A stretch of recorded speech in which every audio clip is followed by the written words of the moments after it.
On a souvent l'impression que certains métiers, comme ceux du bâtiment, sont immuables, gravés dans la pierre. Pourtant, même les fondations les plus solides sont en train de bouger. Aujourd'hui, on va voir comment le plan du professionnel de la construction est en train d'être complètement redessiné. Il faut bien comprendre que le secteur du BTP est à un véritable carrefour. Il ne fait pas face à une, mais bien à deux transformations majeures qui se passent en même temps et qui changent absolument toutes les règles. D'un côté, on a la transition énergétique. C'est l'urgence climatique, tout simplement. Elle nous pousse à construire des bâtiments beaucoup plus durables, plus économes, et à réfléchir à leur impact du début à la fin. Et de l'autre, la transition numérique. Une vraie révolution qui change la façon de dessiner, de planifier et de gérer un chantier. Et le plus important, c'est que ces deux vagues ne sont pas parallèles, non. Elles s'entremêlent pour créer un écosystème entièrement nouveau. Et justement, au centre de cette vague numérique, il y a une technologie qui est en train de tout changer. Un acronyme que l'on entend partout dans le secteur, le BIM. Alors, le BIM, ou Building Information Modeling, c'est quoi au juste? Attention, c'est bien plus qu'un joli dessin en 3D.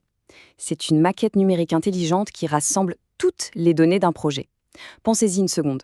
L'architecte, l'ingénieur, le constructeur, tout le monde travaille sur le même modèle, en temps réel. Ça veut dire qu'on peut voir qu'une canalisation va percuter une gaine électrique avant même d'avoir posé la première pierre. C'est la fin des silos, des erreurs qui coûtent cher et le début d'une vraie collaboration.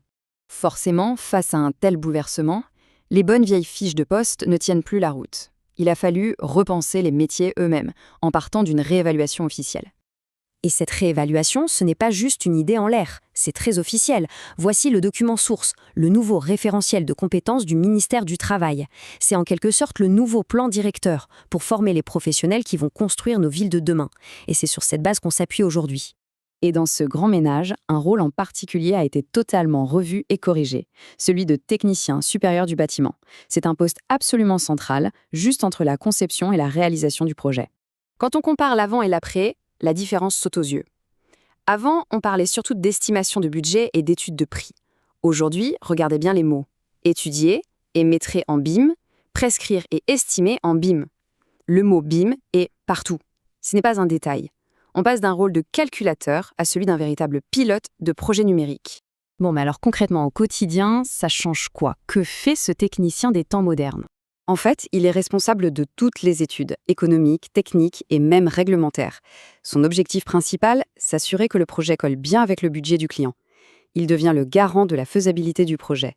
C'est lui qui fait le pont entre la vision de l'architecte, les contraintes de la loi et, bien sûr, le portefeuille du client. Pour y arriver, son rôle s'articule autour de plusieurs grandes missions. Décomposons un peu tout ça. On peut résumer ses activités en 3 grandes étapes. D'abord, étudier et maîtriser. Ça, c'est l'analyse du projet, que ce soit sur des plans classiques ou directement dans la maquette BIM. Ensuite, prescrire et estimer.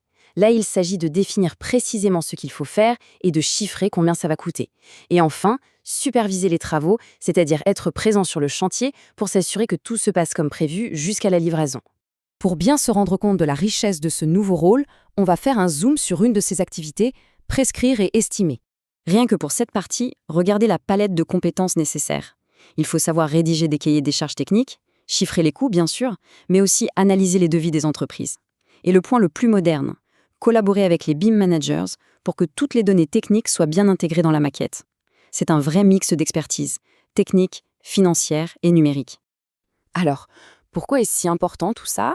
Eh bien parce qu'en redéfinissant ce poste, on ne fait pas que mettre à jour une fiche de carrière, on prépare l'avenir de tout un secteur en formant les profils dont il a désespérément besoin. Avec un bagage de compétences aussi complet et moderne, ce titre professionnel devient un véritable passeport. Il ouvre la porte à des postes qui sont devenus absolument essentiels dans l'industrie de la construction. Et ça se traduit par des titres de postes très concrets et à haute responsabilité. Économiste de la construction, responsable d'études, chef de projet ou encore chargé d'affaires. On est très très loin du simple technicien exécutant. On parle ici de véritables stratèges de projet. Du coup, où est-ce qu'on retrouve ces professionnels? La réponse est simple, partout. Dans les cabinets d'architectes, chez les maîtres d'œuvre, dans les bureaux d'études, ils sont devenus le maillon indispensable qui relie tous ces acteurs entre eux.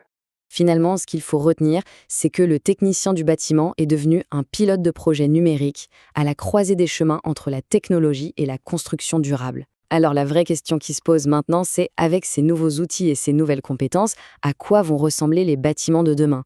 La réponse est en train de se construire, littéralement, sous nos yeux. Merci de m'avoir écouté.